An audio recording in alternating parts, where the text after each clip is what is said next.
You're listening to the Electronic Media Collective Podcast Network. Yeah, it's a mouthful. For more great shows like the one you're about to enjoy, visit electronicmediacollective.com.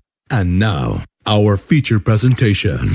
This is Randy. In the future, you won't have to remember passwords, but what happens when they steal you? This is Jesse. In the future, there will be actual fashion police. And the first thing that is going to be outlawed is having a photo of yourself on a t-shirt that you are also wearing. So narcissists, get it out of your system now while you still can. This is Melanie, and in the future, after the ice caps melt and the world floods, we're going to all be living on islands. But since we'll have developed all kinds of green technology, it's going to be all resort-like and cool, so less like Waterworld and more like always being on a vacation. So yay!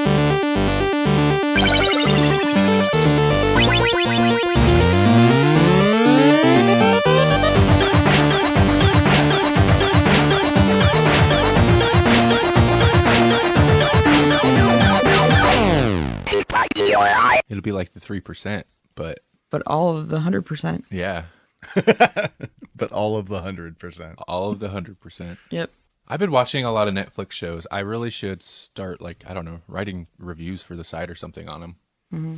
Because I've been burning through some of the shorter ones. Yeah. It's okay to like things and not write about them, though. That's true. That's what I found with the Big Finish reviews is like, sometimes you got to just listen to one for you. Yeah? We're not going to get a VR Cyberman review? Oh, we will eventually. I'm kidding. We don't have to. We don't have to, man. You've written so many reviews, so many Big Finish reviews for the site. I had it set up to tweet a link to one every day, and I think there's how many? I don't even know. I was looking at the newly updated site where you can just see like them all in one category or whatever, and I was like, holy buckets. Like our other I feel like I need to review other stuff just because like the Big Finish one is so overwhelming compared to the others. Like we have like 1 page of comic reviews or 2 pages of comic reviews and like 7 pages of Big Finish reviews or something. Yeah, there's a lot. There's like 60, 90. I know that's kind of a jump, but there's a lot. Welcome to the Grawlix podcast. I'm actually going to introduce this episode unlike last episode, which I totally forgot. This is episode number 69. Yeah, it is. Dirty.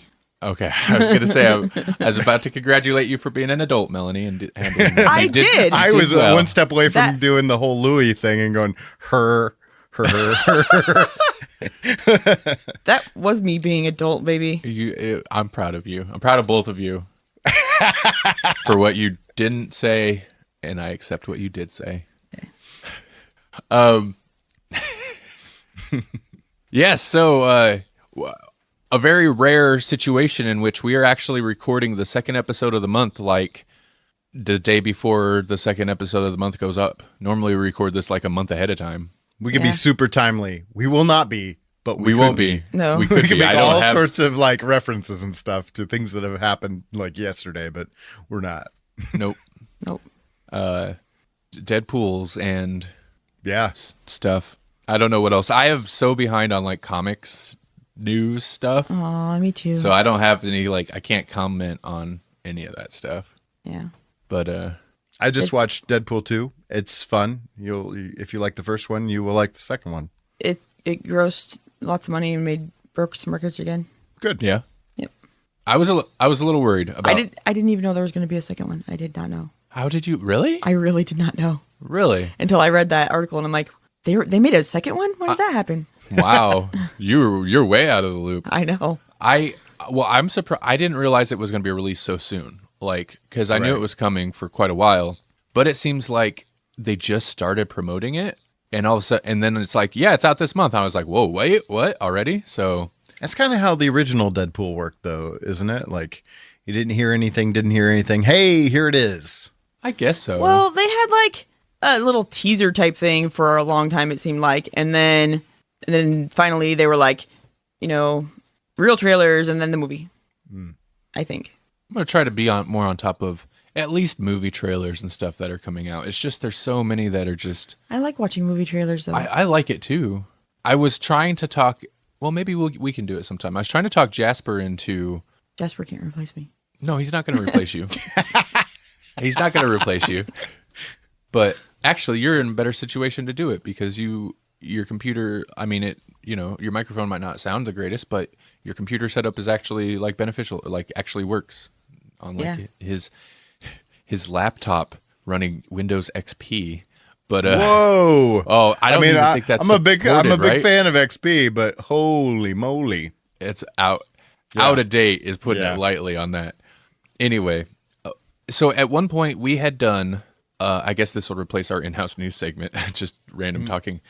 At one point for the Electronic Media Collective, we had done a like a live stream thing where we played some movie trailers and then just talked about them. Mm-hmm. And I always thought that was fun. Right. So I wouldn't mind doing something like that with Grawlix once in a while.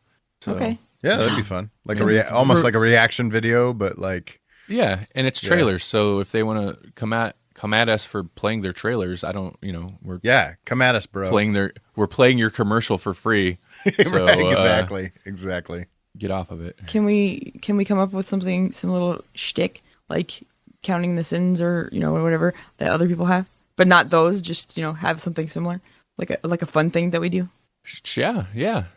We can we'll look at like tropes, movie trailer tropes, and have a little checklist for when we encounter certain ones. Okay, that sounds fun. Or we notice new ones. Yeah. That's kind of an in-house segue. You've been doing some live streams with the EMC Podcast Network on Facebook. Yes. I need to, and I'm going to keep doing it. This last week was a little inconsistent, but the numbers on the website tell me I should really keep doing it. Or at least do it long enough to see if that's the correlation between like website visits and that. Because, we've been doing replay streams, so not quite live streams. They're replays of episodes from the network. I also need to talk to some more shows on the network to get kind of some more programming, I guess. Mm-hmm. I was going to aim to do it Sunday through Thursday, but I think I'm going to push Sunday off of it and just do maybe Monday through Thursday. Right. Yeah, every night about roughly 7 to 8 Central Time. I'll stream to the EMC, the Electronic Media Collective Facebook page, recent episodes from the network. I'll usually try to fit it into 2 hours. So if that's 2 episodes, it might be 2. If it's a long episode, maybe 1. And so far, I've been trying to do comic book shows on Wednesday. I like the idea. Justin suggested wrestling should go on Monday. But that's Monday Night Raw. Yeah, but wouldn't you want to not stream the episodes when Raw's happening? That's what I'm saying. That's what I was thinking that too. Yeah. So I'm not sure. That would be the one night you wouldn't want to necessarily stream. Yeah. He doesn't know what he's talking about. Well, I asked him because he's the wrestling guy, but maybe I don't know. I'm not quite sure his logic there. So if I ignore what he said. Maybe he's a junkie and he wants to listen to wrestling while he's watching wrestling, while he's doing a wrestling podcast. But he's also tweeting about it at the same time. You can't do that many things unless you're a robot. Dustin, is there a reason that you like Westworld so much? They call him the metal mouth of the Midwest. Are you also a robot? Melody's look about the metal mouth. Yeah, is that true? Because if so, no, it is true. But actually, it comes from he's had, and I don't know the reason for it, but he's had a lot of like jaw and mouth surgery, like extensive surgery. Mm-hmm. And at one point, he got his X-rays, and like it is pretty awesome. Like he made a shirt out of it, but it's an X-ray of his skull, and there's just metal all up in his mouth and his teeth. Okay, I want to put an addendum on my future prediction. I think X-rays of yourself on a T-shirt is okay. So, Fashion Police, you're gonna have some caveats, because that's all right. that was a pretty rad image. Yeah, it's pretty cool. So then that's how he became the metal mouth of Midwest wrestling or whatever. I used to know a girl. I wonder if it's something similar. I don't know what they did, but she had this little hole in the roof of her mouth, and she had a little key she had to stick in there and like turn every day, like a little bit. She like a and it would like clockwork? I don't know if it was supposed she is robot? The island from Lost. I don't know if it was supposed to either stretch it out or shrink it in, one of the two, because it was. So like a retainer type thing or something? It wasn't growing. Her jaw wasn't growing right, so it was to either push it out or to bring it back in, and then the bones would eventually grow, the way they were supposed to. Ooh. That But sounds yeah, like it was it's a freaky. That sounds like a painful thing. That's why you can only do it a little bit every day. It did hurt, but not, Be like weird pressure, I'm assuming. Mm-hmm. Strange. Yep. Yeah, so facebook.com/Electronic Media Collective. Check that out. Oh, I'm kind of thinking Movie Mondays. I like that. And I know there's a couple shows that do movie talk. Like I said, I need to reach out to more shows. Mm-hmm. The only issue is it's not bad, like, to set it up and then to stream, and because I do it while I'm doing other stuff, but it makes the other stuff I do, which is kind of work related, take longer. So if it doesn't get a lot of like viewers, eventually I'll drop it. But for now, I'll try it out. I kind of like it, like I don't know why this is, because podcasts are a thing that you can listen to literally anytime you want. Mm-hmm. But when I see the live feed is on, I'll just turn it on and listen, like the radio, And so I'll get to hear I'll actually hear some podcasts that either I haven't heard or I don't normally listen to, just because there's only so many podcasts you can listen to. Yeah. I don't know why, but there is an appeal to, like, even though it's on demand, it feels more like everybody hates channel surfing and stuff like that, but there is an appeal to like just turning on the TV and hitting a channel and being like, okay, this is good, and letting it play versus scrolling through Netflix trying to find out what you want to watch at that moment. Like there's appeal to just like turning it on and letting it go and discovering something kind of different. It's almost comforting in a weird way. I don't know why, but Facebook is, I realize Facebook's kind of a weird avenue to do that on, like a weird platform to do that on. And I looked around, of all the like streaming sites and apps that I can use, Facebook's about the best one that that's free. That's an important thing. Right. Because you can play a video and you can hit a little thing for it to pop out, and you can actually like leave the Facebook app and the little video will stay like in a little window at the bottom and like keep playing while you do other things on your phone. And like you can't do that on YouTube. Right. A lot of other apps you can't like exit the app and keep the audio going. So not unless you get what is it, YouTube Red or something. Yeah. Then you can shut windows and whatnot. Well, I found a way around that, but I'm not going to tell nobody. What's that? Makes sense because Facebook is only ever relevant because it has small aspects of it that are better than the things. Like the only reason that I ever got on Facebook is because MySpace didn't have instant messaging. Oh yeah. I actually use Messenger more than Facebook itself. Yeah.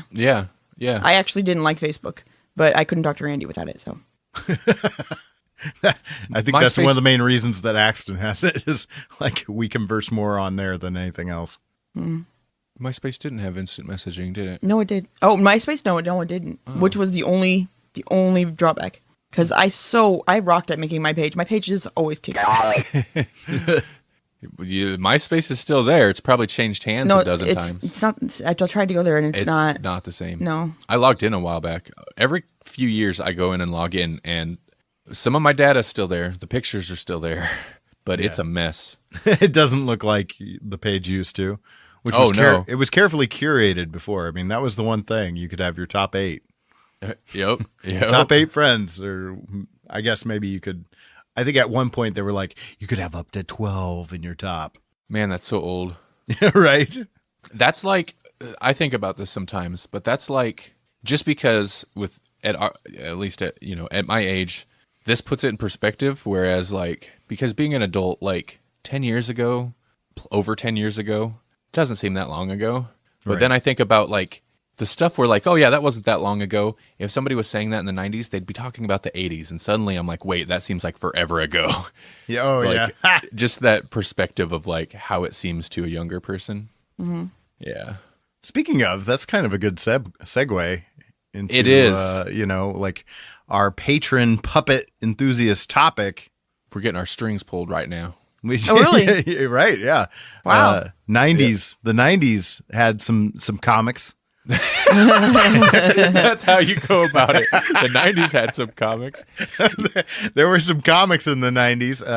There were some big things that happened in the 90s in terms of comics. One of them being like Marvel Comics went bankrupt, I believe, in the 90s because they They got bought out by somebody, and then they just like saturated the market with everything, right? X-Men. And so when you do that, you have a lot more people that you have to pay too. You know, like you have so many artists and so many writers, and they had so many titles, and everything had a number one, and they totally were tweaking the business model of what it meant to be a comic book. And they were putting out these foil covers and lenticular covers and embossed covers and all sorts of craziness. And they were doing a lot of strange things with characters, like beloved characters, like killing Superman, that kind of thing. So yeah, how do we want to approach this? Basically where this all comes from is our one of our patrons requested that we talk a little bit about the extreme era of the 90s. Yeah, and since he's at our he's the only one at our Puppet Enthusiast tier, he gets to tell us what to talk about. So if you want to tell us what to talk about. So here's how it's supposed to work. At the Puppet Enthusiast tier, which is the $5 a month tier, you can take part in like a poll of topics. We love our polls. And every month we'll, whatever the winning topic is, that we'll discuss it on the show. It's just like a suggestion, like, hey, we want to hear you guys talk about this. But since he's the only one, he just gets to tell us what to do. Exactly. He is the Grawlix 1%. He is the Grawlix 1%. And he picked 90s comics. Okay. You should let me know beforehand so I can do some research on this, because I am not going to have anything to say. I'm sorry. Well, I mean, like I thought about it last night, and I was like, what's the easiest way to approach this? And I was like, okay, so I did a quick Google search, just, vapid typing. And, and I came up with a CBR.com site, which I love going to them and I love talking about them, which is total sarcasm because they're a horrible place to go. But they have a list of like 20 essential comic books from the 90s. And a lot of them, I know either Randy or I have read them, or we've read them for the show. So, I mean, like there's a fair amount, like without even thinking about it, we love our 90s comics on this show. We've talked about a lot of them on the show. Yeah. Yeah. I don't think we haven't talked about Batman Nightfall or Daredevil Man Without Fear, although we've referenced them because of the show, the Netflix show. But we have talked about Preacher. Yeah, I read Preacher. And we have talked about Kingdom Come. I mean, these are big comics from the 90s, which I didn't really think about. Deadpool. I mean, there's a brand new movie out because the 90s were awesome, I guess. The 90s were awesome. Let's see, we did Marvels. We didn't do Guardian Devil. That was Kevin Smith's run on Daredevil, but we did do the run that Kevin Smith did to bring back Green Arrow, which was basically just after the 90s, and it was so 90s. Bone was one that came out in the 90s, Jeff Smith's Bone. One that we haven't done that I'm surprised, I don't think we've done, Batman The Long Halloween. I didn't realize that was from the 90s. We haven't done it, but I know, actually, I think I made Melanie read it. I'm pretty sure we've all read it. Oh, yeah. It's a great Batman story. That one is... I've read several. You've read several, and at one point, like, I gave you, like, a bunch of, like, kind of the quote-unquote essential Batman. Yeah, and then I got mad because I'm like, I can't keep them straight. There's too many of them. Yeah. It's the one where it's kind of a crime. It's more of a crime story about Falcone and stuff. Yeah, and Batman Two-Face and all that stuff. It basically ensured that Tim Sale and Jeff Loeb can do whatever they want for the rest of their careers, as long as they team up together. Okay. Because after that, they did the whole like Spider-Man Blue, and they did the whole Daredevil Yellow, which we read, and Hulk Gray or whatever. Why do they all have to be colors? Yeah, they've got a color theme going. But they were such a hailed team, a creative team that like basically anytime those two get together, they're like, pitch us an idea. All right, let's do it. Captain America White, go for it. He is very white. He's the whitest. He's super white. Yeah. I have a funny thing. Okay, we'll get to Captain America later. Another one on the list that is we have not covered on the show, I have never read, which is almost a comic book sin at this point, that I know Melanie is in love with, is The Sandman. Oh, yeah. It started in 89, but it ran all through the 90s. Amazing. Maybe not all through the 90s, but a bunch through the 90s. Well, I like stuff that like will call back to stuff that I know about at least. Reference stuff you know? Yeah, or like plant something that later becomes a big thing. I love stuff like that, and it does that. It does a lot of things. So it's a great book. I read years of that in like no time at all. Yeah, you burned through it. And then I was sad when it was done too. And Sandman Overture, did you ever finish that? No. That's because it's like there was a February that turned into like 3 months, and then there was seriously maybe not a full year, but it seemed like a year. Like it got delayed majorly after issue 3 out of 5 or 6, I think. Yeah. And I don't remember if I ever ended up picking up the rest of the series. I'll have to track that down for you. They have Hellblazer on this list. They have Spawn on the list, which we've read a little bit of. We've talked about it in the past because we can't help but talk about that horrible movie. X-Men Age of Apocalypse, which is like the most 90s thing ever. Basically changing the entire timeline and then making every character as 90s as possible. Like they made Cyclops a literal Cyclops by having Wolverine take out one of his eyes, and then he had like a long hair version of the Swoop haircut, where it's like he just super emo, just has hair over where his other eye used to be. Yeah, it's like super long hair Cyclops. Yeah, it just looks sad.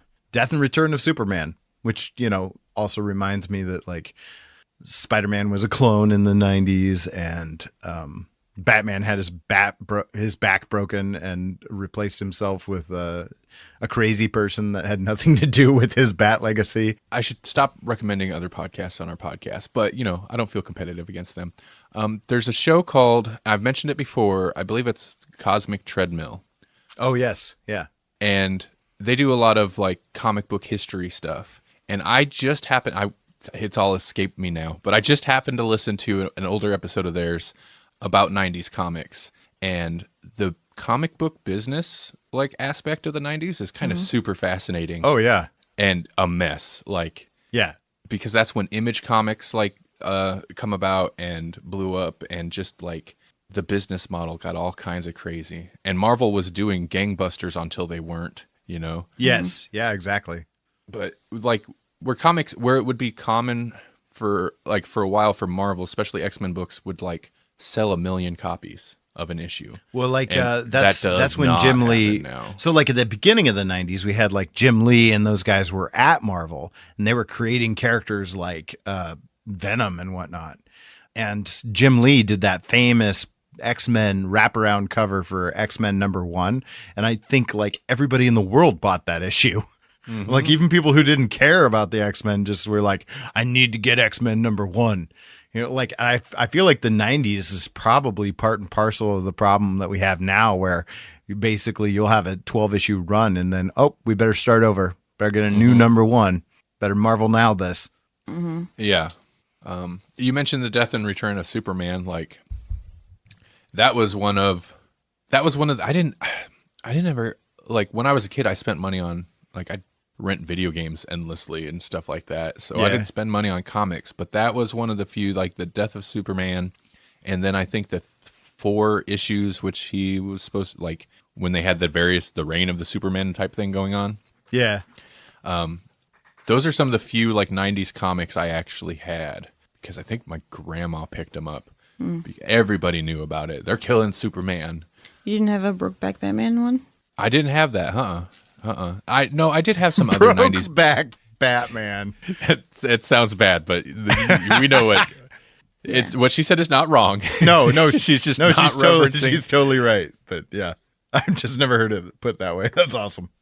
That would explain things. Robin, why can't I quit you? Oh wow! Yeah. I'm the one that went there this time. That's a little surprising. Yeah, it is. Mark it down. Man, Jesse's coming out with a new book. It's called the. What is it? The How not to be a public educator. No, is it The Corruption of the Innocent? What is that book called? Oh my. It's kind of interesting because And maybe a comic like maybe a 90s comic reader, this is not like the aspect they want to hear about. Maybe this is a source of annoyance, and it's not like this didn't happen in the 80s when they like make everything a toy and every toy had a TV show, but the 90s seem like really set up what we have now in terms of like comic book movies and stuff, because the 90s is when you started to get some like good comic book shows. Right. Like especially comic book cartoons and stuff like that. And I mention that because a lot of the 90s kids are us now. And we're going to the movies and we're watching these big comic book movies. So I wonder if that like... Well, like Deadpool is all this like up. a huge 90s thing. And like, I remember reading all the Deadpool. I loved Deadpool in the 90s, and he was a nobody character. He was a nothing character, really. I mean, like, he spun out of the New Mutants and X-Force, and he had a couple of miniseries. And that was it until, like, I don't know, the early aughts, he had his own run. But for a long time, it was like, not only did he not have a book, he was lucky to get a miniseries out of that guy.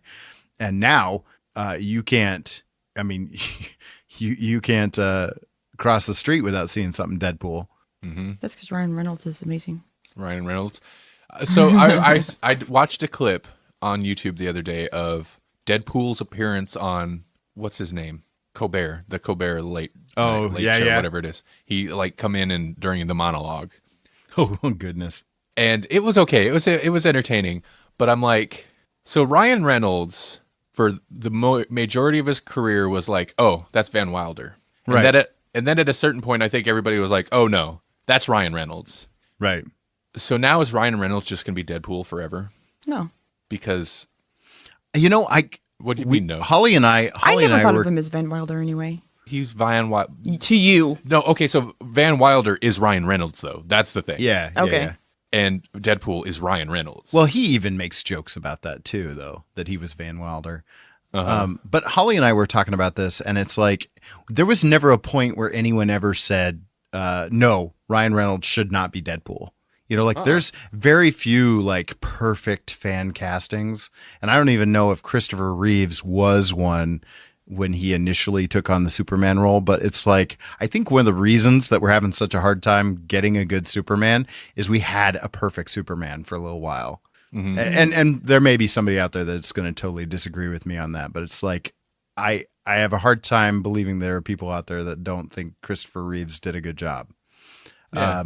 And I feel the same way about Ryan Reynolds as Deadpool. Like, who else is going to do it? I don't even want to imagine someone else in the role. I want Ryan Reynolds to just keep doing it. Yeah. Another thing I was thinking while watching this, I don't know why this was going through my head, but I'm like, because he's in that outfit, right? He's in the costume. Mm-hmm. It's like he's got to be like, he's got to be in good shape still. Like, right. I mean, Deadpool doesn't necessarily have to be a ripped dude, like a big, huge guy or anything, but he's got to be in good shape.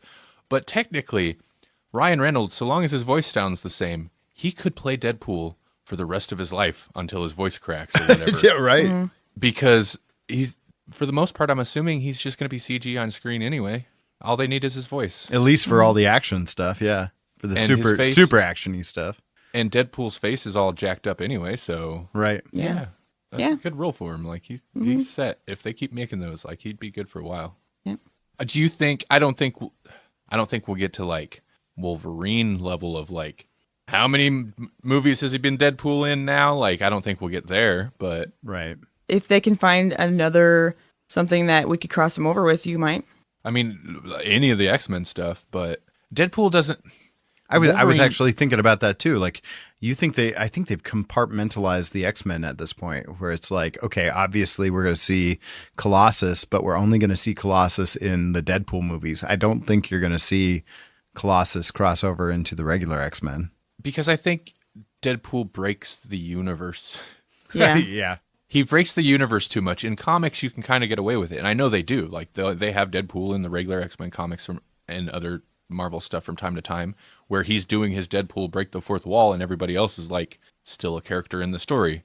And do they ever recognize it? Yes, I haven't. I don't think I've read this myself, but I heard somebody talking about there was a story where Deadpool's like hanging. It was an X-Men book where he's like doing stuff with various X-Men, where he's talking to the quote unquote camera, to the reader, and the other characters acknowledge, like, what's he doing? I don't know, he's crazy or something like that. They acknowledge that he's doing this, but to them, he just seems like a maniac. He just seems crazy. I love that.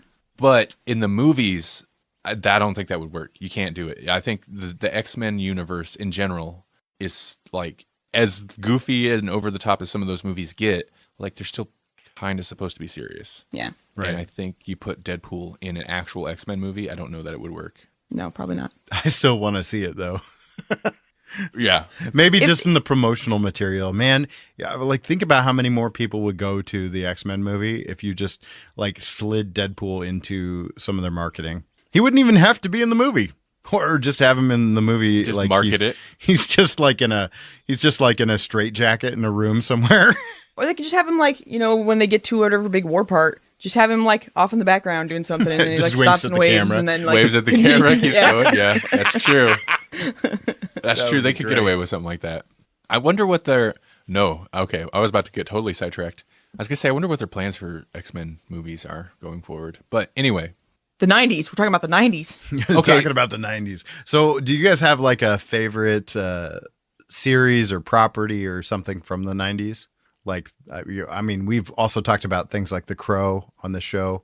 Mm-hmm. But is there like The Breaking of the Bat, The Spider Clones, Gambit? like what 90s thing do you enjoy? Because a lot of it's getting a resurgence right now. Yeah. Harley Quinn.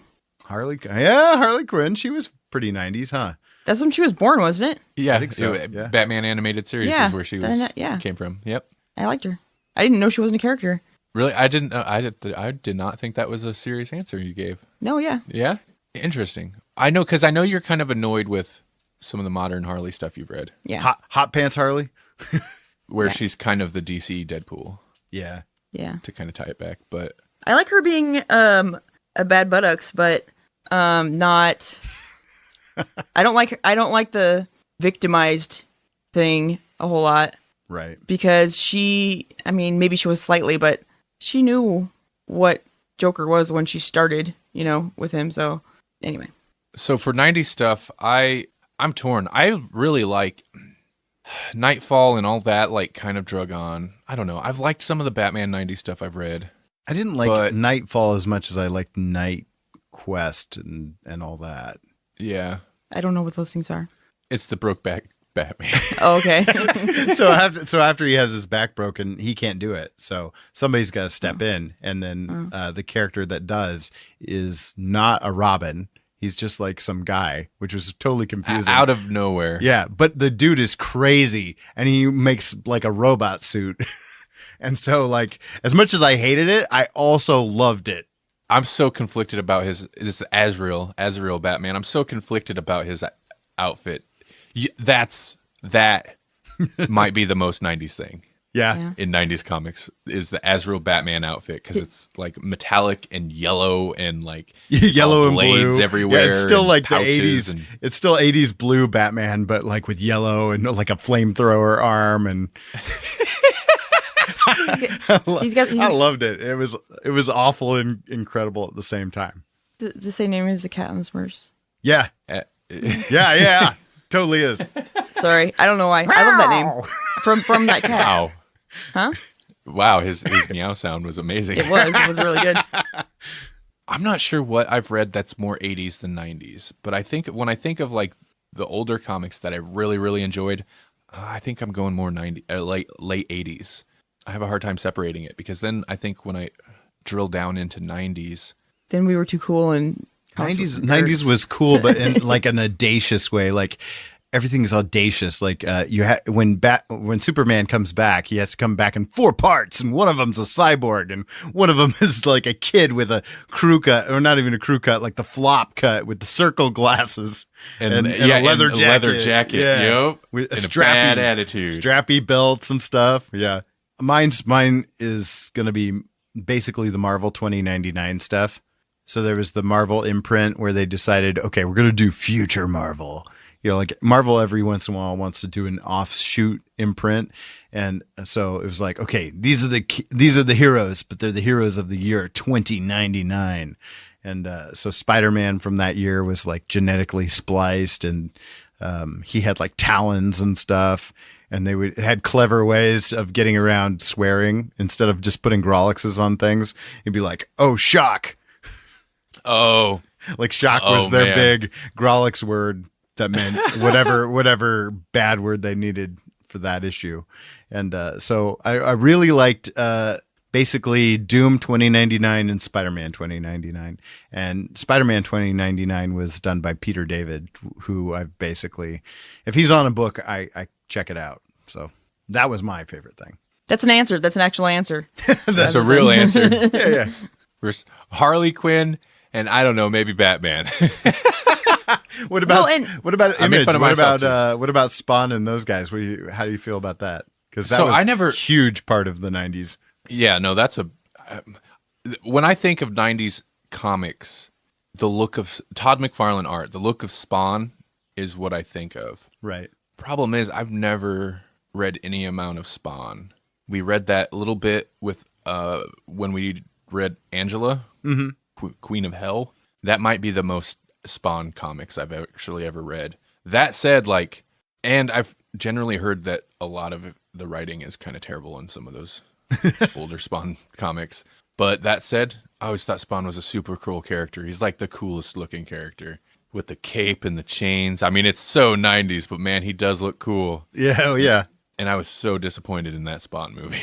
The 90s was the era of like character design / recreation, because I mean, yeah, you had Spawn, and then everybody tried to copy Spawn a little bit too, or they tried to copy other things. Like Shadowhawk was basically Batman if he were silver and had claws. And then you had like Guy Gardner and Lobo, and it was like the era of chains and or leather jackets. Yeah. Oh, and big guns. Big guns and pouches. Like Cable Cable McPouchy Poucherson. Yep. And over the top muscles, like just ridiculously unrealistic muscles and guns. And shoulder pads. And bad attitude and characters with blood or death in their name. Oh, yes, yeah. Or Strike. A Strike, yeah, that was another one. You know what I wish they would have done more of? The MTV animated comic booky type thing. The Max and Aeon Flux. And the Max was on that list too. I forgot to mention it. Yeah. I love Aeon Flux. But yeah, those were all really good. And then it just, I don't know. They had a name for that imprint. What was it? It was like Liquid TV or something? No, Liquid TV was older. Oh, okay. It was not Oddities. What was it? It's not Liquid TV? No, Liquid TV was, Aeon Flux was on Liquid TV. But by the time it got to the Max and, what was that? That one alien, the guy that had a big alien in his head. Maybe it was just the head. Maybe that's what it's called. That does sound, that sounds right. But by the time those came around, the Liquid TV was already gone. Oh, really? I'm pretty sure. I mean, it could be wrong, but maybe it was Oddities. Maybe it was MTV's Oddities. That was kind of like Adult Swim before there was Adult Swim. Yeah, yeah. But I watched the crap out of all of that, and Aeon Flux too, actually. Yeah. And I'm disappointed in that movie also, by the way. Aeon Flux? That was horrible. That live action? Yeah, that was terrible. Terrible. Yeah. All right. Okay. I hope that scratched the itch, because we went down that rabbit hole. I liked it. I liked it. Maybe in the future when we get more Puppet Enthusiasts, just so we're not putting Trinity on the spot every month. Exactly. But, it'd be fun to dedicate a whole episode, because I mean, this could almost be a whole episode on its own right now. Oh, sure. 2 random topics from patrons. Yeah, I think that'd be fun, because I even had to stop myself from just following that conversation through different off topics and offshoots and stuff. So, Right. Yeah, that was good. That was good. Speaking of music, TV, MTV, and the music of the 90s, this is a horrible segue. Jessica Jones wears a leather jacket, and she seems like she's straight out of the 90s too. That's a good point. Why would we talk about her? Listener, this is a pull list episode. Oh, that's why. Before we talk about what we're read, Melanie. Yes. What's a pull list? Why are we talking about pull list things? What's a pull list? Because we have one. It's a list. It's a poll that's in the list form. And you get to choose which item on that list we read by voting on the poll. Man, this week it's almost like we don't even want to come up with our own topics. We just farm it all out to our listeners. Well, see, I would say we hate choices, except we give you all of them. Yep. The thing is that we can talk about anything. We have. Yeah. We will. So you get the kind of point where that anything goes, and then that's what we'll try to do. Yeah. We'll try. We'll try. We might run no off. promises. No But- promises. Yeah. You might Yes. be pulling our legs. Woo. It's been too long.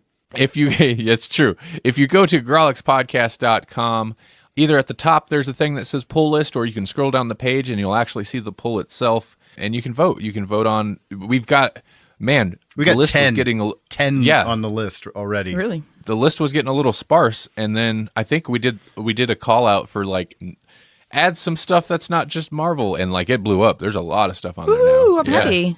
Jesse, you sound like you might happen to have it pulled up right now. I do have it pulled up. So according to the poll list, our winner, just barely, by one vote probably, is the Infinity Gauntlet. We're finally going to get, that one's been on there for a while. It's been on there for a long time. Yeah. A lot, very much like our Jessica Jones month. We'll get to the current hot topics. Just we like to wait till after nobody cares anymore. Yeah. Until everybody's been, I'm not a thoroughly follower. oversaturated. Yeah, I like to do my own thing. our Jessica Jones. Listen, the episode's been doing okay, but our Jessica Jones season 2 talk not getting great numbers, and I think it's because like I kind of searched around Twitter, like using like the hashtag and stuff. People aren't really talking about it anymore. No, probably not. No. It's one of the few times normally we talk about things so far after it's relevant that it's like it doesn't matter. This is just what we're talking about.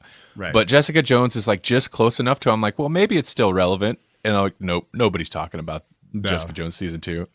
And she's not, I mean, she's okay, but she's not doing anything cool enough to like steal away the attention from the other Stuff that's happening. Yeah, she's not blind, and she's not bulletproof. I mean, She might be. And she's not. not new She got anymore. Like season 1, Yeah. she's new, so that's awesome. That's true. Mm-hmm. I just, to be honest, like I haven't heard much talk about Jessica Jones season 2. I haven't At really all. either. I mean, there was a lot of chatter right away, and then it just was gone. And this bums me out a little bit. Kind of the same with Punisher. I didn't hear a lot of Punisher talk. Right. And I thought that was a pretty good series. So Yeah. anyway, Yeah, if you want more of that, you go back to episode 68, Pretendicon. yep. And yes, and that's and I mentioned that because by the time we talk about Infinity War and Infinity Gauntlet, everybody will be sick of it. Yeah, everyone will be talking about Deadpool or probably the new Han Solo movie. But look at Han it. Solo has his own movie. Yeah. It's coming up. Wow. Isn't it? It's not out yet? No, I think it's like next weekend or something. Okay. Is Something it close. What's his name? Harrison Ford? Yeah. No. No. Oh, It's young, He's young. younger. Yeah. Young But prequel. was it Donald Glover as Lando. Lando? And I Yep. think that's what people are more excited about than the Han Solo parts. It's because Donald Glover is great. Right. Randy has a man crush on him. As well he should. He's great. He's great. And I feel a little bad that I ignored his music for so long because after the whole like viral thing lately, I listened to some of his other stuff and I'm like, you know what? This was good. I was just mad because I think that's why he left Community. And I was like, I don't want to listen to your music, Donald Glover. I want Troy. You felt abandoned, yeah. Troy's like the best character ever.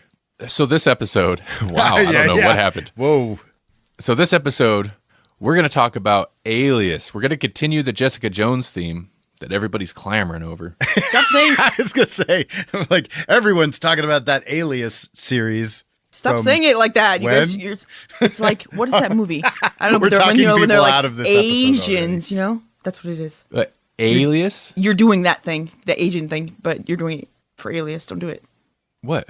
Alias. But yeah, do you not feel that in the word?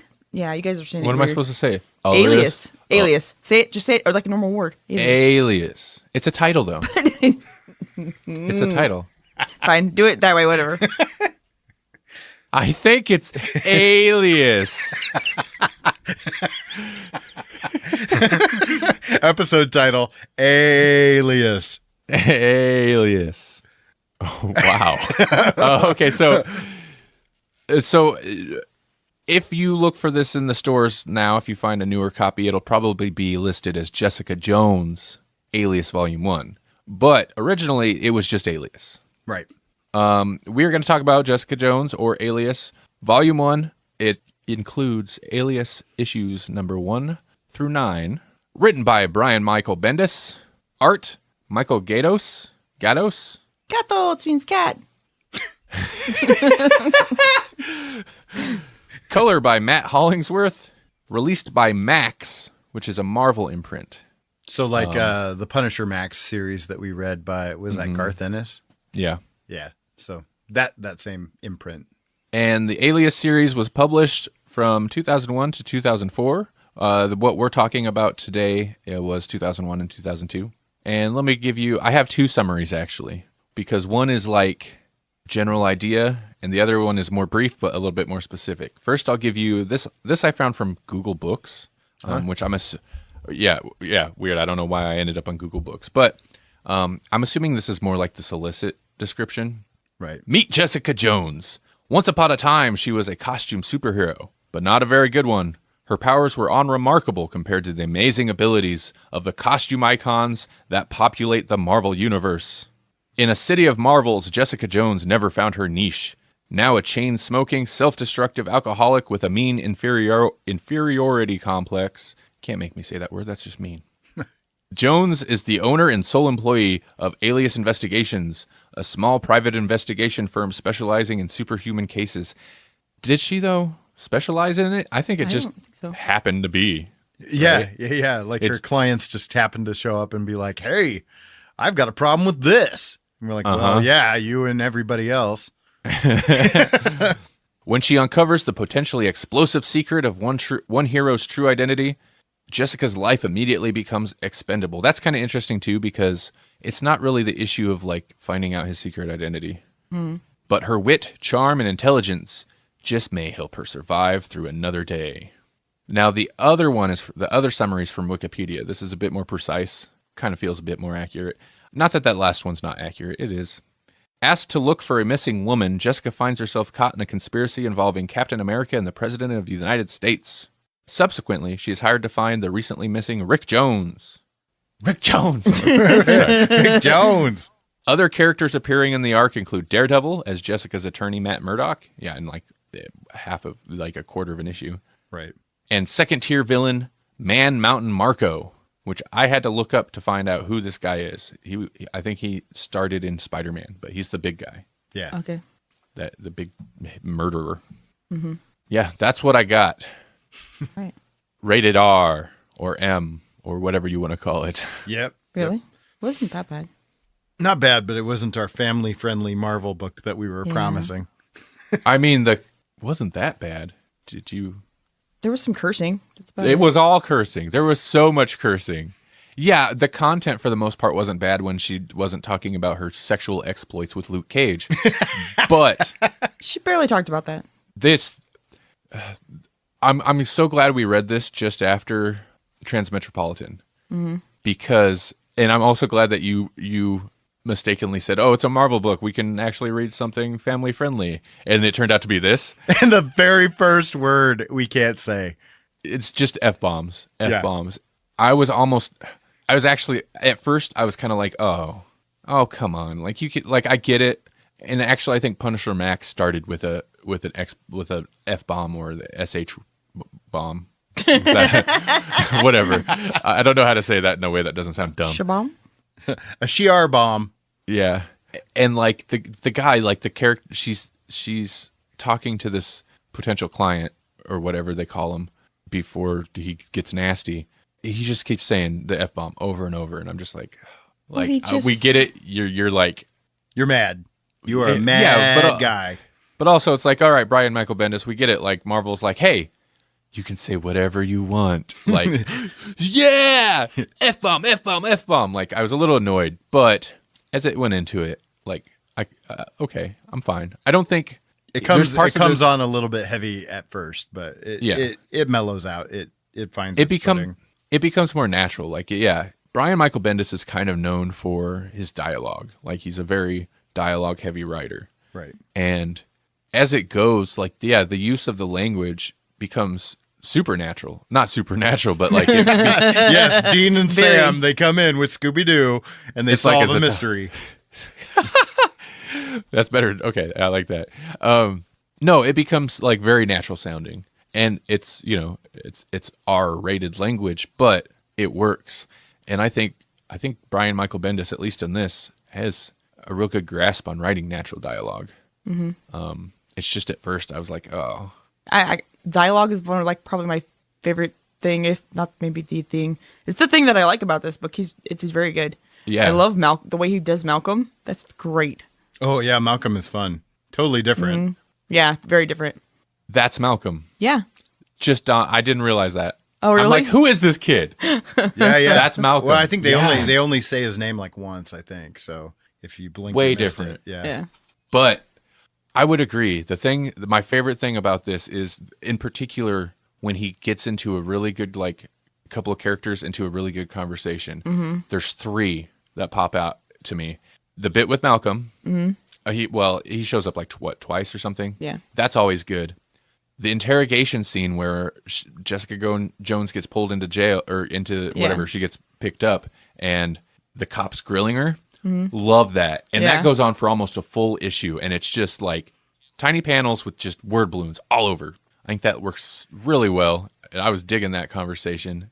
And then the conversation with Danvers. Yeah, Carol Danvers. Carol Danvers. Kind of our stand-in for Trish, but not really. Yeah. It's a cafe. Yeah. I thought it was a great conversation, and it felt maybe like one of the most real conversations. Mm-hmm. But I'm not a girl, but it felt like a real girly conversation. Yeah, it seems like what you guys think girls' conversations are like. It's a little stereotypical because they talk about guys a lot. Yeah. So I don't know if that passes the Bechdel test, but you laughed while reading that. Yeah. Yeah. You laughed out loud, so you were amused by it. I was. Sorry, what did you guys think of this? I liked it. Good. I enjoyed it. I mean, the first time I read it, and this reread was fun too, so. I liked it because it was not like a superhero book.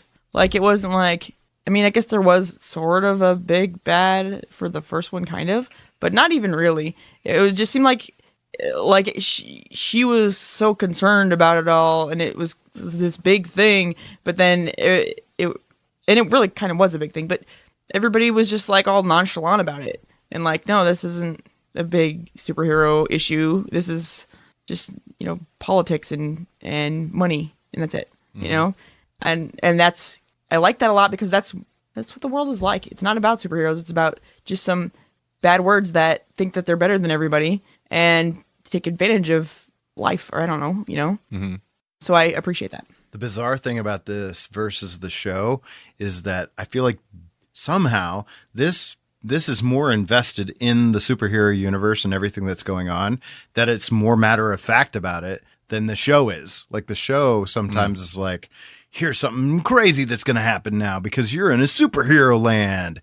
But in this, it's just like, nope, it's just normal people living in a superhero world. Mm-hmm. Yeah. Yeah. So the character of Jessica Jones, this is kind of something I've been thinking about. I feel like the Jessica Jones in the TV series is actually better defined, but I like this Jessica Jones better. Oh, she's way more likable, yeah. Way more likable. She's not as, like, the one summary I read, you know, she said she's, chain smoking, which I don't know, maybe she just was a smoker, so, but alcoholic. But she went to the bar a couple times, but I didn't get the impression that they really railed on, like, her being an alcoholic in this. And maybe they get to it later in the series. I don't know. But in general, she's not like consistently nasty like she is in the show. Completely different attitude. Mm-hmm. And her face is bigger. Her face is bigger? Yeah. She doesn't have a mousy face. And what outfit was that she wore when she was a superhero? Because that was disgusting. Oh, well, that's the whole joke too, yeah. Because she hates that costume. Both in the show and in the comic. The comic, it looked like something they'd have on an 80s superhero cartoon. Yeah. It's like Like purple and white. Yeah, it's got like was it a star or some type of Like shape or something? Yeah, like a diamond on her belt. Yeah. And her belt was like a sash.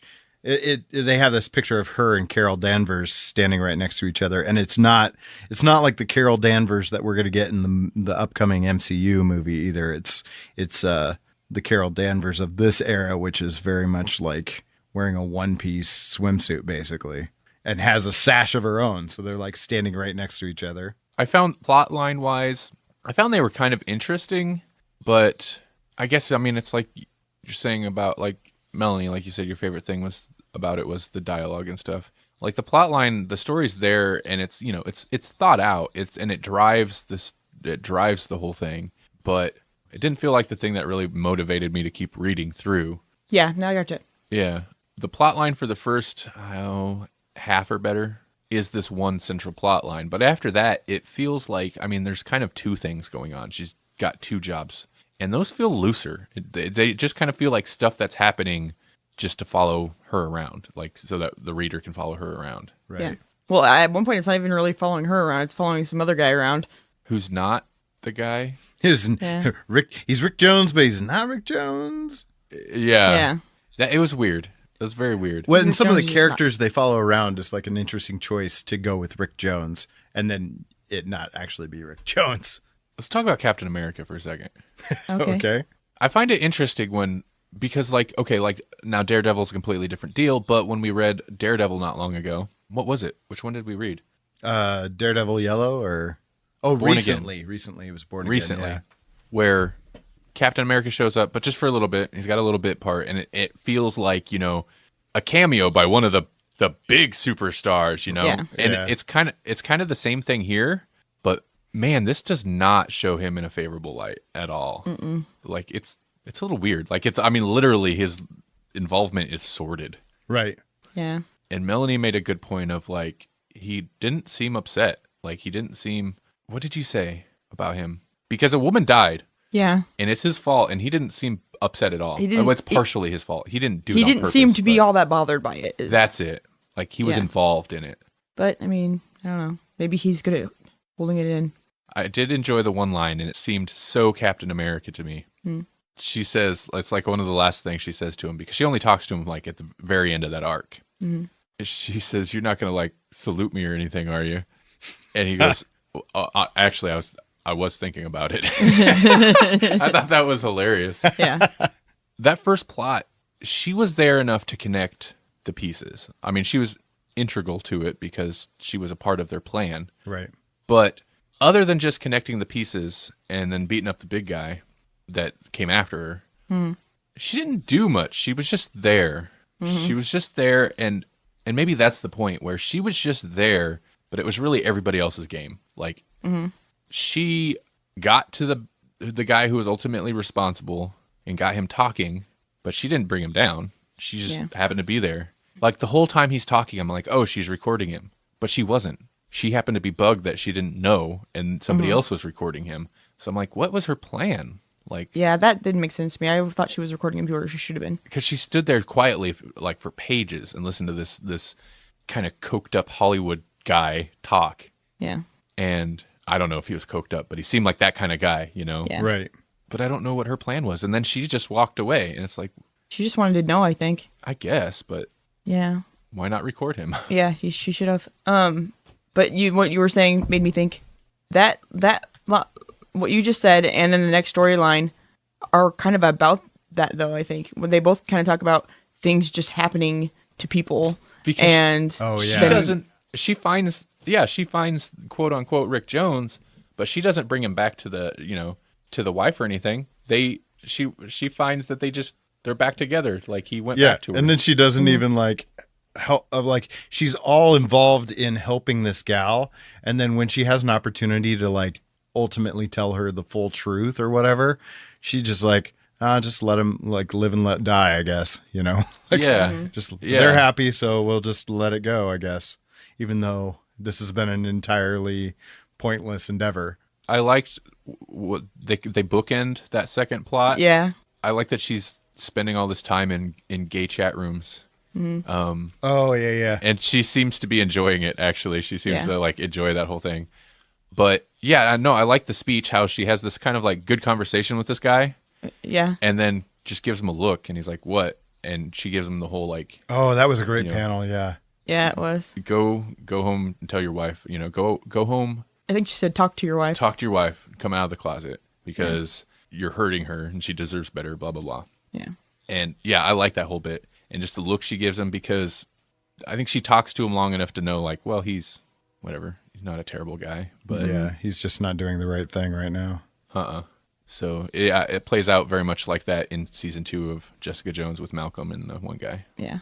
My favorite part of that whole scene, though, is that he's sitting there giving a big speech about psychology, and then he's sitting there cheating on his wife with another guy, obviously doing stuff that he knows better than that. Come on.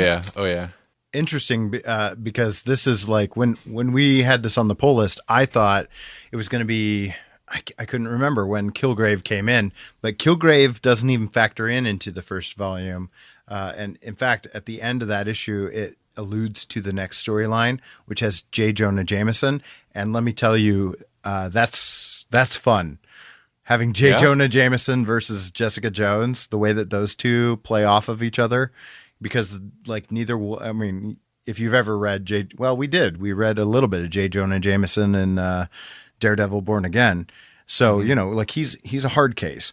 And so you have him up against Jessica Jones, who is equal parts not going to take it and yet self-deprecating.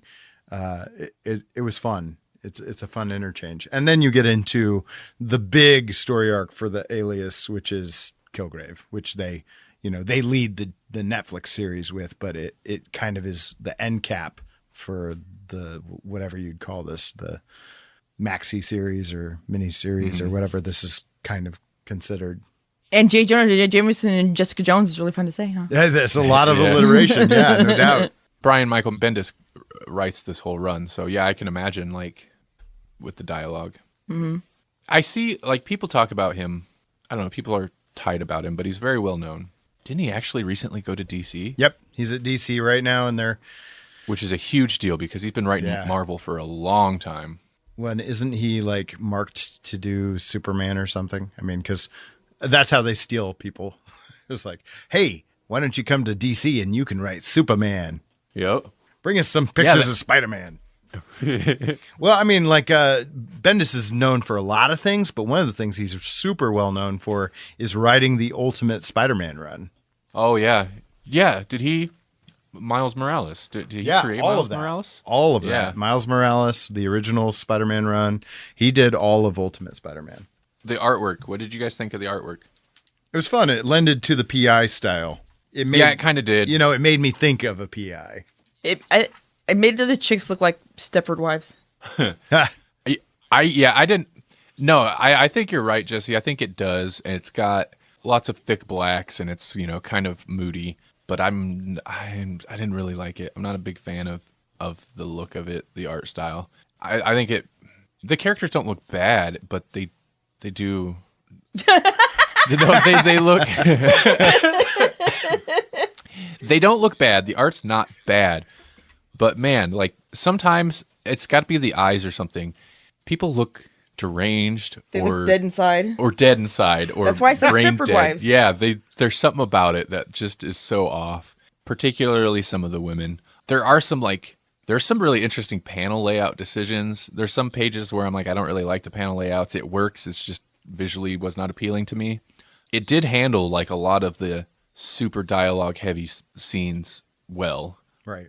Because that's a lot of panels of just static people sitting there talking.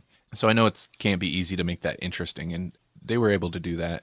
But overall, yeah, I wasn't super thrilled with the art. It's just kind of unappealing to me. Sure. Well, I think part of it is that this is kind of like the anti-comic book.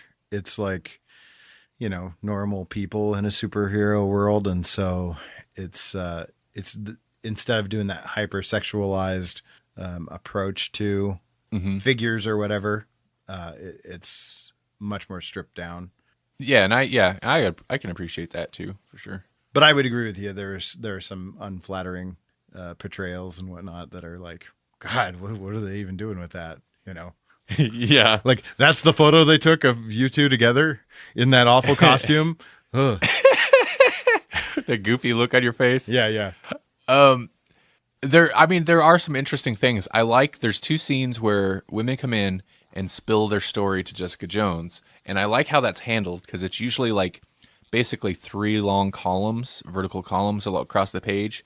And at the top, it's the same like panel of Jessica sitting there with her cigarette, like repeated 3 times, where it's just her like listening, but it's just her sitting there with the cigarette. And then the panel below, the long panel below, is the woman with all the dialogue, just like spilling everything out, and I like how that's handled, and they do it the exact same way both times that situation comes up. Right. So I appreciate that. Man, that conversation with with Carol Danvers was great though. Well, really all the conversations, like even the very first conversation after she throws that guy through her door, and the cops show up, and the way that she handles the cops, and they're like, "Hey, you're one of the superheroes. Is that you? Is that supposed to be you?" Like, even that, and then she finally has just had enough and gets a little passive aggressive with him. Brian Michael Bendis has a good grasp on the way people speak, and particularly like the way people speak in an annoying way. Like, right. Like when she's being badgered by the one cop, when she's being interrogated. At one point, like you like him because he's like kind of like really interested in her superhero background, like the cops that showed up at her apartment before they get nasty. Right. But then partway through, it's clear that like, oh, he's just like... He's trolling her. He's trying to provoke her. And it's just so well done. And yeah, it's easy to relate to it. It's like, oh, I know people like you. So he's got a good grasp on how people talk. It's really all I got. That's all I got on it. So would we recommend it? Like who would like this book? Well, obviously it's Max. You got to be an adult to read this. Right. I think it would appeal to people open to comic books that aren't necessarily into superhero stuff. Mm-hmm. Does this have too many like side superhero things that you need to know? Did you feel lost at any point? No, because I'm not super, and Melanie probably be able to better speak to this, but I'm not, I'm generally not a Marvel reader. Obviously, I know Captain America, and I have some awareness of Carol Danvers, but I didn't really feel lost. Like all the Rick Jones stuff, like he seems like an obscure character, but like they explain him thoroughly because you read sections of his autobiography, Which at first I thought were ads, but yeah. I did end up reading. No, I didn't feel lost because, all you really need to know with some of them is just like, this is he's a superhero, but who specifically he isn't that important. And it does well at establishing if they are important, why. Right. Yeah. The people that I don't know, I don't need to know because it's not relevant to the story. Like the mountain guy, I didn't know he was a character, but I didn't matter. know that until I didn't need to know that, so it's not relevant. He's just a big dude that yeah. So it's fine. Good. It works. Yeah, it's not too bad. And I guess the conversation with Carol Danvers and the little bit with Luke Cage in there maybe makes more sense if you know who those characters are. And at this point, like they talk about Ant-Man and Luke Cage, like those are pretty known characters at this point. But that's an interesting little segment of her life too. Like they explore the Scott Lang stuff a little bit in the book later. Like she does go on the blind date with him. Does she? Oh, yeah. That's great. But like she doesn't know Ant-Man, so like part of the fun of that conversation is the convoluted like history of Ant-Man slightly being touched on is like her reaction to that is what makes that entertaining. Yeah, he's not even Ant-Man. He's just an Ant-Man. He's not even the exactly. So no, I think it's fine from that respect. Yeah, I would recommend it. I mean, if you're a Marvel reader and you've never read this, definitely check it out because it's pretty decent. If the conversational stuff sounds interesting to you, if you like that, I'd check it out. Yeah, that's good. It's wordy, but I don't feel like it gets bogged down. No, it was easy to get through. The dialogue kind of becomes the thing that you are interested in. And it flows well. Mm-hmm. Yeah. Although the way I choose to read it, which is on my phone, I sometimes had to be like, wait a minute, is there another half to this? Oh, yeah. The panel layouts are a little bit ambitious, so that doesn't translate to digital as well. Yeah, especially if when you got to zoom in to read balloons. And I suppose on pan Comixology, around. where they have that guided view, it'd be okay because it just automatically sends you to that panel you're supposed to read. I don't like it. I don't like guided view. Yeah. I mean, I love the idea of it, but then the actual practice, I'm like, I don't trust you. I want to look. I want to see it. Well, sometimes they will go right to the dialogue instead of showing you the whole splash page, and then they'll show you the splash page after the fact, and it's like, you did this backwards. I need context for what he's saying. Called establishing shot. Yeah, Come exactly. on, get with it. You did this backwards. Wrong. So yeah, I recommend it. I thought it was good. Yeah, I would too. I do too. It's been on. like It's been on the poll list a long time. In fact, I'm not for sure that Brandon put it on there, but I think it might have been Brandon back when Jessica Jones season 1 came out. So it's been on there for a long time. Yeah. he's a big fan of Jessica Jones, isn't he? Yeah. So Brandon, if it was you and you're listening now, thanks, man. Yeah, we finally got around to it. I was not super excited to read it. I was curious. And so I guess in a way I was pleasantly surprised when we did get to it because I was like, oh, this is pretty good. I was not. I didn't even know that it was what it was. Yep. Because it's just Alias, right? Yeah. Yep. So how do you feel about it versus the show? I wish that this dialogue was part of the show. Right? I was to say, It'd be better. are there parts of this that you like better than the show, or is the show still king? And did you know her mom is live in this? Yeah, I almost brought that up in the last episode, because I was like, it's a lot different than the book. Yeah. So is that all fabricated for this TV show? Yeah. Whoa. Really? That's That's such a- an important part of her character. Right? Yeah, no kidding. So no wonder she's way different. That makes it. That's like the whole big freaking difference. What the heck? Yeah, that's interesting. I am surprised by that. And that does make sense why she's way more nasty in the TV show. Yeah. Well, she doesn't have any connection to Trish Walker either. I mean, like, all of that is fabricated. Well, that's Weird. strange of them. Strange choices they made. Maybe they just didn't know what to do with her. So Well, let's bring it's in one more way to characters. bring in a character that's. They basically turned Trish Walker into the Carol Danvers of that era, because Carol Danvers, like, you look at that Ms. Marvel, that's how she is back then, but now she's kind of done a 180 character wise. Like, if you read current Captain Marvel, she doesn't seem like the same Carol. Like, she's undergone a transformation of sorts. Was it the drugs? It had to be. They should just- It had to be her boys. Her boys, my boys. Her boys. That's great. Which boys do you want me to set you up with? Don't get cray. Oh man. You're making me cray. All right. So yep, that's it. That's all. That's more than enough. That's more than enough. That was our Jessica Jones month. Man, I did not expect we were going to do a Jessica Jones month, but Yep. Who knew? I enjoyed it. I enjoyed all of it a lot more than I thought. Purple Man made us do it. Yep. I love him. Tennant somebody needs to put him in something where he just gets to Be him. be Tennant. Yeah. Yeah. And make fun of himself. That's the best part. Yep. He could just have his own talk show. Yeah. Yeah. He'd be a good talk That'd show be host. good. Yeah. I would think so. I do too. He'd be like the Ellen of British people. The Ellen of British people. Scottish likable Ellen. Yeah. Or yeah, Scottish. Excuse me. Sorry. Whatever. It's They're all the same. the UK. Yeah. It's all potatoes They- and drinking. Didn't they vote not to like be their own people? No, they were the only ones that didn't. They voted against Brexit. Yeah. Oh wait, yeah, that's right. They could have opted out of the UK. They're probably rethinking that now. They were like, we could opt out of the UK, or we could stay in the UK. Let's stay in the UK. And then the Brexit thing happened, Yeah. and they were Yeah. against it. And was like, I bet they're regretting their decision now. Maybe not. Letters page. We have a letters page. We do. We have a letters page. But I don't believe I have a letter. If you want to send us something, actually, You don't have a letter? Wow. Let me It's double check. We've had one a lot. let me double check. I don't think there is one. You should send us letters. Maybe I'll paint you a picture. I do not have any new letters for Grawlix.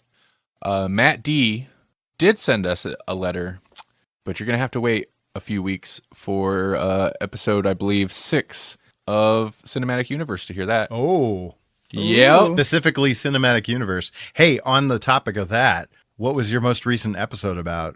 Our most recent episode of the Grawlix Cinematic Universe was about the Terminator and Predator, the original films. Mm-hmm. was a pretty good episode. How could it not be with Terminator and Predator? Predator. I loved revisiting those movies, and it was fun to review them. And the cinematic universe we set up was okay. So going a little bit behind the scenes, we've recorded the next 2 episodes already. Oh yeah. Mm-hmm. You guys, like the cinematic universe segments of both of those episodes, so good. Yeah. I can't wait. Matt, episode 5 is good. Jasper came up with something great and very funny. Like, they're very funny. That's the main thing. Episode 6, Matt D actually had sent us an unsolicited pitch. Oh. He sent us, so we lead that with his pitch, and then we kind of riff afterwards. But so the next 2 episodes I'm super excited about. We'll talk about some good movies and stuff. I guess I could say what the next one is, or can I? Yeah. What is it? Yeah, let's give us this is an exclusive promo. Yeah, so the next Grawlix Cinematic Universe, which will be up, let's see, this is episode 69 of Grawlix. This will be up a week after episode 70 of Grawlix. So it'll be the second Monday of this coming month. We talk about RoboCop and what was the other one? Judge Dredd. Oh, God, yeah, RoboCop and Judge Dredd. Yeah, we talk about RoboCop and the 1995, I think it was, Judge Dredd. Oh, so if you haven't had enough 90s talk yet, check out that episode. Oh, yeah. Oh, boy. Oh, yeah. Can we get any more 90s than throwing Rob Schneider into a Sly Stallone movie? You can't. That movie is, it's so 90s. Jasper's pitch is pretty great. Like, he nailed it. Like, he did something a bit different, and it made me laugh so hard. So, yeah, that'll be up before long. So, woo! Speaking of woohoo, friend of the show, Sam Dealey, who recently had a Kickstarter, is doing another Kickstarter for his Woohooligan Laugh It Forward campaign. And so take a look on Kickstarter, search for Laugh It Forward, and check out what he's got, because Woohooligan is it's a fun strip, and they have spotlighted us in the past, so we want to give him a shout out. Yeah, and Woohooligan, how could it not be fun? It's just fun to say, anyways. Woohooligan. Again.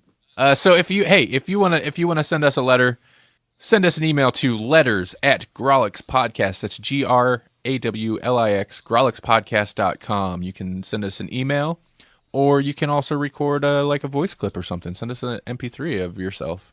Try to keep it under 2 minutes. And remember, I don't want to have to edit you, but I will. Mm-hmm. for language. Yeah. Not so much for content. Depends what you say, I guess. You say some really dirty things. Yeah, and if you send nudes, we can't show them. Sorry. Nope. Not even tasteful, not even tasteless. Nope. We are not Roman tasty. Podcast. No tasty, no tasteless, no tasteful. If you send us nasty nudes, I will just forward them to the Roman Podcast. We have no taste buds for nudes. If you send us good nudes, nobody will know. No one will know. Man, that's okay. Like, that's brave of them, Roman Podcast. Yeah. To like call out for nudes. And I know it's mostly a joke, but they get some. Never mind, I can't say anymore. But because it's one of those careful what you wish for. They get some, and that's a brave thing of them to do. Because most podcast listeners are men. Yep. Yeah. And I don't think that's not to assume their sexuality, but based on what they've said, I don't think that's what they're into. So that's not what they're actually asking for, but yeah. But that's what they're going to get. So it's pretty brave. Maybe that's not what anybody's ever asking for. That's true. Right. That's a good point. That's what Snapchat's for. Yep. All right. Wow. So with that, yeah. Hey, Jesse, is this?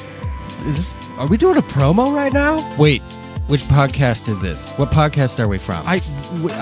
We're the Twist My Arm podcast. Oh, then you're Josh. Yes, I'm Josh. Oh, And you're okay. Jesse from the Twist My Arm podcast. The other podcast. Right, and we talk about things like this. What is Cassian doing in this movie? I thought he was dead. I thought everybody in that movie was dead. Wait, is this not a sequel to Rogue One? Wait, whoa. We also talk about other things. I mean, We talk about a lot of stuff, really. It's kind of spanning lots of genres, but one thing is pretty clear, and that's that we're definitely nerds. Konnichiwa. Oh, that's fantastic. Konnichiwa. Konnichiwa. Sweet. I don't speak Spanish, so... Mother of God, I don't speak Japanese. Now, Grawlix has all of your comic book news and things on lock, but we are here to twist your arm into trying some new things. Maybe watching a new movie, maybe listening to some new music, and maybe if you're interested in coming to Denver and checking out the local scene out here, give us a listen. You can find us on SoundCloud and iTunes, and most places podcasts are heard. You can also find us on Facebook, Instagram, Twitter. Where else, Jesse? Oh man, we're everywhere. We've got a YouTube. Yeah, best way to get a hold of us is Facebook and Twitter. And it's always a good time. So, again, my name is Josh. And my name is Jesse. And we are from the Twist My Arm Podcast. Send us an email, twistmyarmpodcast@gmail.com. Give us a listen, give us a like. Thanks to Grawlix for playing this little promo. And we hope to hear from you soon.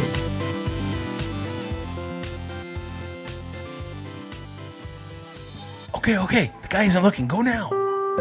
Good evening, Dominion shoppers. Dominion, is that still a store? Just go with it. Johnny said the manager will bust us if we take too long. Right. This Monday, we're offering the deliciously different podcast, The Roman Podcast, featuring Roman LeBeau and Robert Cast. This special feature is made from 100% Canadian cheese, covering all your weird news and even weirder thoughts from the capital of culture, Brampton, Ontario. Is that a dig at Brampton?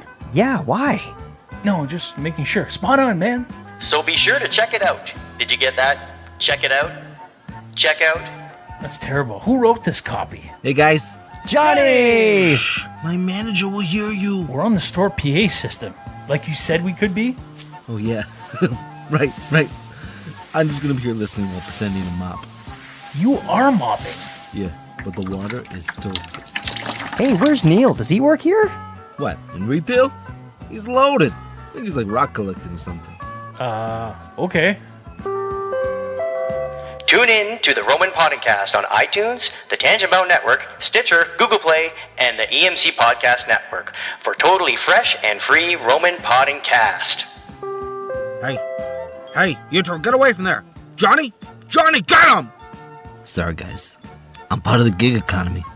I have to chase you with the stilty mop now. Yeah. Okay, that's cool. Sure. Go back to Libsyn, you mooches! And stay out! I love those guys. Johnny, these floors look great. This is Jesse. Of all the gin joints in all the towns in all the world, she walks into Grawlix. This is Melanie. Give me some Grawlix, baby. This is Randy. Grawlix will no longer watch from the shadows. We cannot. We must not. We will work to be an example of how we, as brothers and sisters on this earth, should treat each other. Now more than ever, the illusions of division threaten our very existence. We all know the truth. More connects us than separates us. But in times of crisis, the wise build bridges, while the foolish build barriers. We must find a way to look after one another, as if we were one single tribe.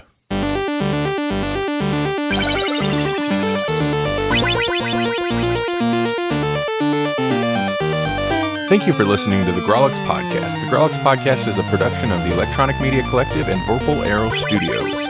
For more Grawlix Podcast, visit grawlixpodcast.com. Like us on Facebook at facebook.com/grawlixpodcast, or follow us on Twitter at grawlixpodcast. We're also everywhere. All the time. All at once.